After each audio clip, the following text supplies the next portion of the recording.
right for people to love just whoever they like. Today we can laugh as we march to the park, and clause 28's being consigned to the past. Well, if gay liberation means freedom for all, a label is no liberation at all.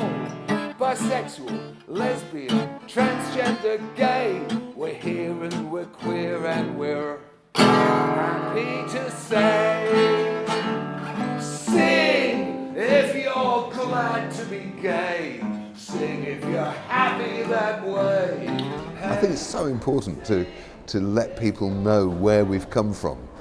Each new generation kind of discovers itself and then has to find its own history. And it's important for those of us who've been around for a while to kind of share that and let people know where we came from. The actual age of consent wasn't legalised until 97 or something like that, when Labour came in. And that only happened thanks to the people who went out with the collecting tins asking for lesbians and gays to support the miners during the miners' strike, which you'd have thought would have been the most kind of weird left field kind of side activity compared to the AIDS struggle that we were facing at the time. And yet actually the fact that we reached out to the mining community and offered them solidarity led to the NUM backing the motion to put gay equality on the agenda at the Labour Party conference. So fantastic result. There's a perception, for instance, that homosexuality was legalised in 1967, whereas actually after 67 there were far, far more arrests and imprisonments of gay men than there were before it, just because the law was so draconian and the police were such bastards. Tell me, what's changed, do you think, since the early 70s for pop stars and people who are famous? I think the situation has changed immeasurably since the 70s. I mean, we didn't, in our wildest dreams, imagine that there would be the kind of tolerance generally in society that exists today. The great tenet of GLF, the Gay Liberation Front, was that gay liberation is everyone's liberation. And back then, gay didn't just mean men who like men. That meant the whole gamut of everything non-heterosexual. So on Pride marches, we welcome people of every conceivable gender.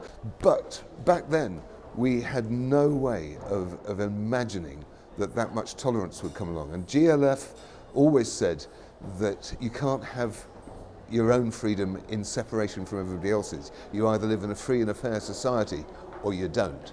So women have to have equality. People of different colours have to have equality.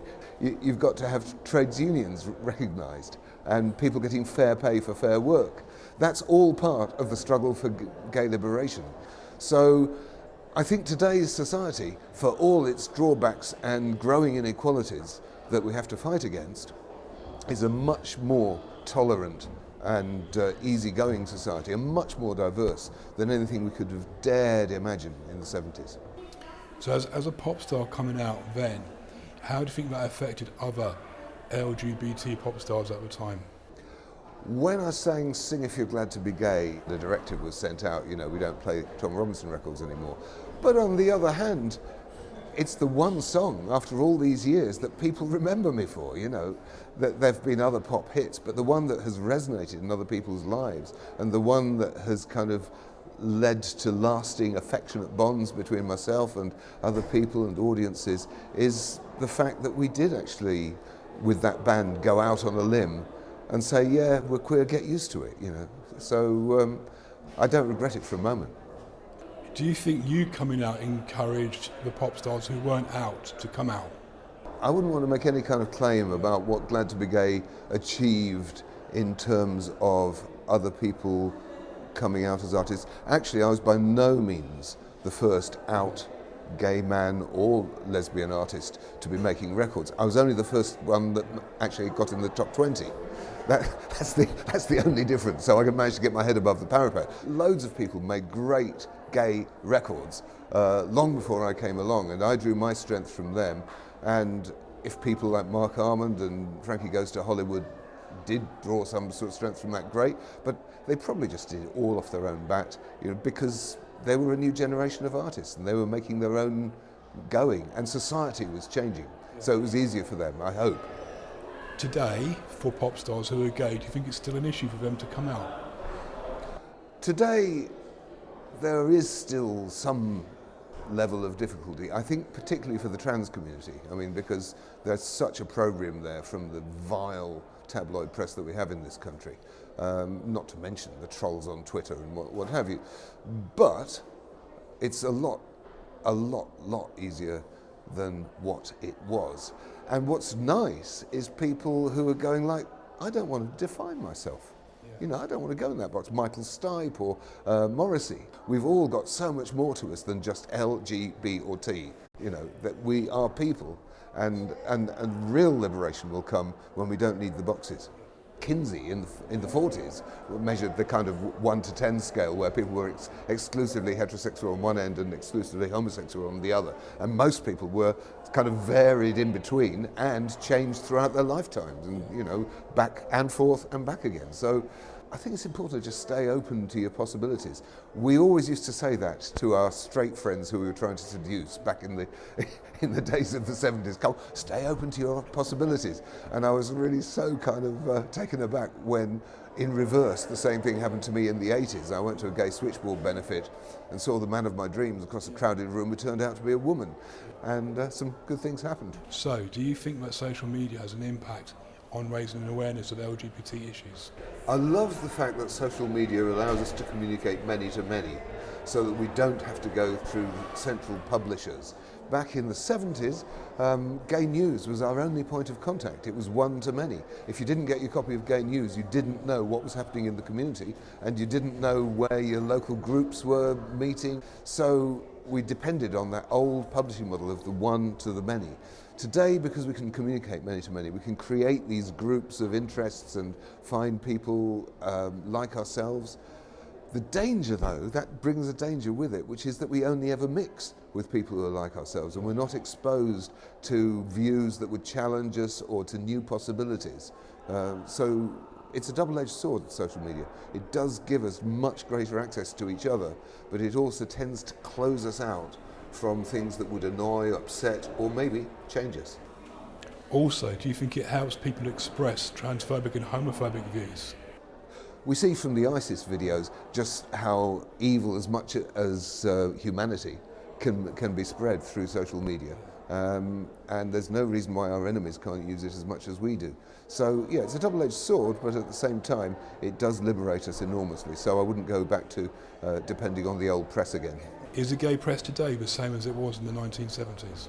When we talk about gay press, really the pioneer was Gay News. And as I say, gay back then meant everybody. It didn't mean just men. It was for the whole community and served the whole community. And the great thing it did was normalise our experience as people, made us ordinary citizens. When Bob Workman used to go out with his roving camera around the clubs of Britain and take candid snaps, it wasn't porn, it was normalising people and seeing the faces of people living openly and happily. And that was the message then. And today, I think the interests are, shall we say, a little more specialised. Do you think the younger LGBT community could do with reflecting on where we've come from to where we are today? The great thing about LGBT History Month, and this festival in particular, is it's a chance for us to lay out there what it was like in those distant days that have now vanished. I don't think for us to boast about anything that we did back then. Not all of it was entirely honourable or praiseworthy. You know, we did a lot of things, some of it good, some of it bad. But what we faced is something that people don't know. They don't know what the legal situation was like, what the police oppression was like.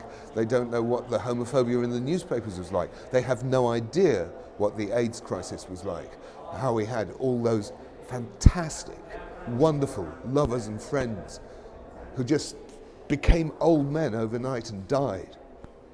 And you know, when I see today websites advertising barebacking as a big, great, sexy thing, and I see these young men throwing their lives away like that on the basis that the NHS will always be there with retroviral drugs to save their lives again in the future. Our generation didn't have that fucking luxury. And I just hope we can educate. We have to tell our stories.